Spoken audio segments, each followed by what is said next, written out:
எல்லாருக்கும் வணக்கம். நான் Hema Subramanian. Welcome to home cooking Tamil. இன்றைக்கி நம்ம 2 அருமையான சிக்கன் ரெசிபிஸ் தான் பார்க்க போகிறோம். ஸோ ஃபஸ்ட்டு நம்ம எல்லாருக்கும் பிடிச்ச சிக்கன் பிரியாணி. ஆனால் நம்ம யூஸ்வலாக சிக்கன் பிரியாணி குக்கரில் தான் செய்வோம். இன்றைக்கி மண் சட்டியில் சிக்கன் பிரியாணி எப்படி செய்யுதுன்னு பார்க்க போகிறீங்க. அதே மாதிரி ஒரு அருமையான சிக்கன் ஃப்ரை. இதை நீங்கள் ரசம் சாம்பாருக்கெல்லாம் தொட்டு சாப்பிட்லாம். ஸோ வாங்க இந்த 2 அருமையான சிக்கன் ரெசிபிஸ் எப்படி செய்கிறதுன்னு பார்க்கலாம்.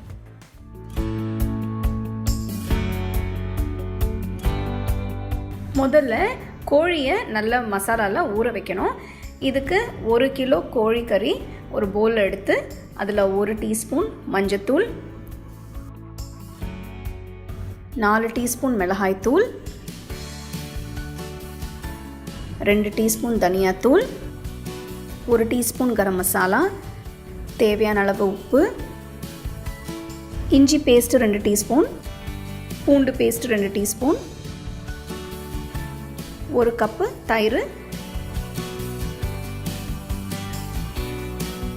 எல்லா பொருட்கள் சேர்த்தாச்சு. இப்போ இதெல்லாம் நல்லா மிக்ஸ் பண்ணி கோழிக்கறியை 2 மணி நேரம் ஊற வைக்கணும்.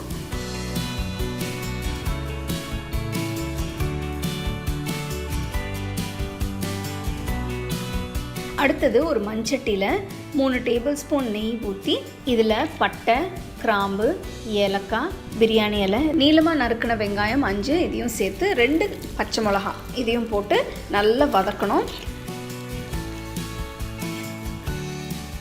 வெங்காயம் நல்ல ப்ரௌன் ஆன பிறகு பொடியாக நறுக்கின தக்காளி 2 இதையும் சேர்த்து நல்லா வதக்கணும்.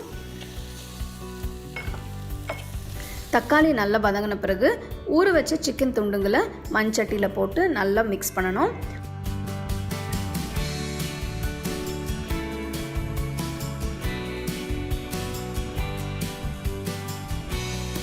ஒரு 5 நிமிஷம் வெந்த பிறகு அடுத்தது ஒரு கையளவு கொத்தமல்லி இலை, ஒரு கையளவு புதினா இலை இதையும் சேர்த்து தண்ணி இல்லாமல் ஒரு 15 நிமிஷம் மண்சட்டியை மூடி வச்சு கோழிக்கறியை வேக வைக்க போகிறோம்.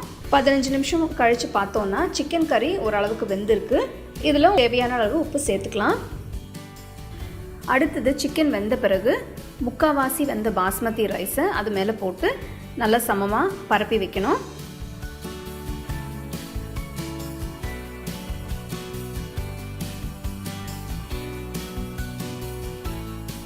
இப்போ மண்சட்டியை நான் ஒரு ஃபாயில் பேப்பர் போட்டு மூட போகிறேன். அது மேலே தட்டு வச்சிங்கன்னா ஸ்டீம் வெளியில் போகாமல் இருக்கும். இப்போது பிரியாணி ஒரு 30 நிமிஷம் ஸ்டவ் மேலே வச்சு வேக வைக்கணும். ஃப்ளேம் மீடியம் லோவில் வச்சு பண்ணுங்கள். அப்போ தான் நல்லா வேகும், அடியும் பிடிக்காது. 30 நிமிஷம் ஆயாச்சு. இப்போ பிரியாணி எப்படி இருக்குன்னு பார்க்கலாம். அருமையான சுவையான மண்பானை சிக்கன் பிரியாணி செஞ்சுருக்கோம். இது நீங்கள் ரைத்தா வச்சு சாப்பிட்டிங்கன்னா ரொம்ப பிரமாதமாக இருக்கும்.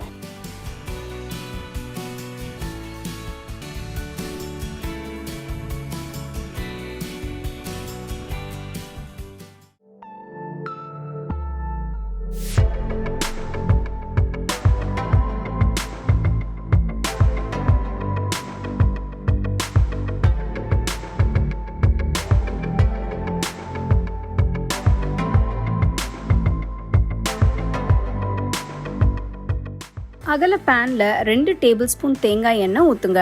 தேங்காய் எண்ணெய் இல்லைன்னா நீங்கள் சமையலுக்கு பயன்படுத்துகிற எண்ணெய் ஊற்றிக்கலாம். இதில் 1 துண்டு பட்டை, 6-7 கிராம்பு, 4 ஏலக்காய், 3 பெரிய வெங்காயம் நீல வாக்கில் நறுக்குனது, 2 பச்சை மிளகாய் கீறி போடுங்க. வெங்காயம் பொன்னிறமாகிற வரைக்கும் வதக்கணும். பாருங்க, வெங்காயம் நிறம் மாறி இருக்கு. இதில் 2 டீஸ்பூன் இஞ்சி பூண்டு விழுது போட்டு கிண்டுங்க.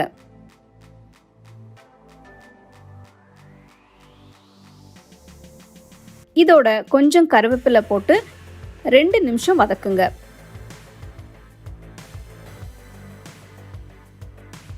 அடுத்து 3 மீடியம் சைஸ் தக்காளி பொடியை நறுக்கி போட்டு மிக்ஸ் பண்ணுங்க.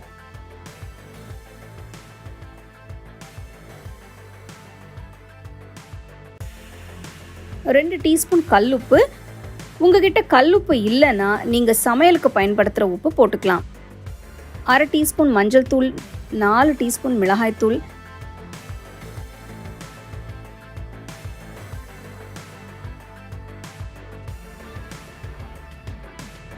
2 டீஸ்பூன் தனியாத்தூள், 2 டீஸ்பூன் சீரகத்தூள். இதெல்லாம் போட்டு தக்காளி நல்லா மசிற வரைக்கும் வதக்கணும். வெங்காயம் தக்காளி மசாலா இப்போ ரெடி. நான் 1 கிலோ சிக்கன் துண்டுகளை நல்லா க்ளீன் பண்ணி மசாலாவில் போடுறேன்.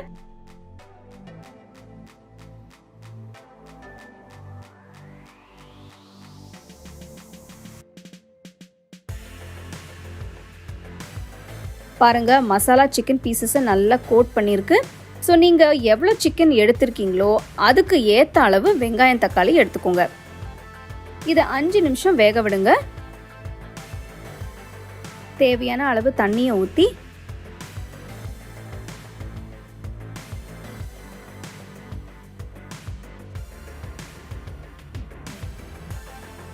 பேனை மூடி 20 நிமிஷம் கொதிக்க விடுங்க.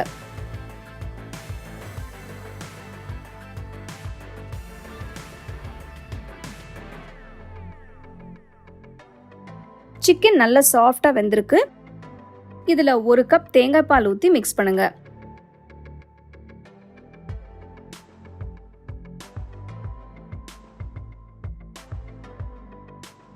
இது ட்ரை ஆகிற வரைக்கும் கொதிக்க விடுங்க. இதில் கொஞ்சம் கொத்தமல்லி போட்டு கிண்டுங்க. உங்களுக்கு கொஞ்சம் மசாலா வேணும்னா இந்த ஸ்டேஜில் அடுப்பை ஆஃப் பண்ணிடுங்க. ஆனால் ஃப்ரை மாதிரி வேணும்னா இன்னும் கொஞ்சம் நேரம் அடுப்பில் வைங்க. ஸ்பெஷல் சிக்கன் ஃப்ரை இப்போ ரெடி. வாவ், 2 அருமையான சிக்கன் ரெசிபீஸ் பார்த்தீங்க. ஸோ கண்டிப்பாக இந்த 2 டிஷ்ஷஸுமே நீங்கள் ட்ரை பண்ணி ரசித்து சாப்பிடுங்க.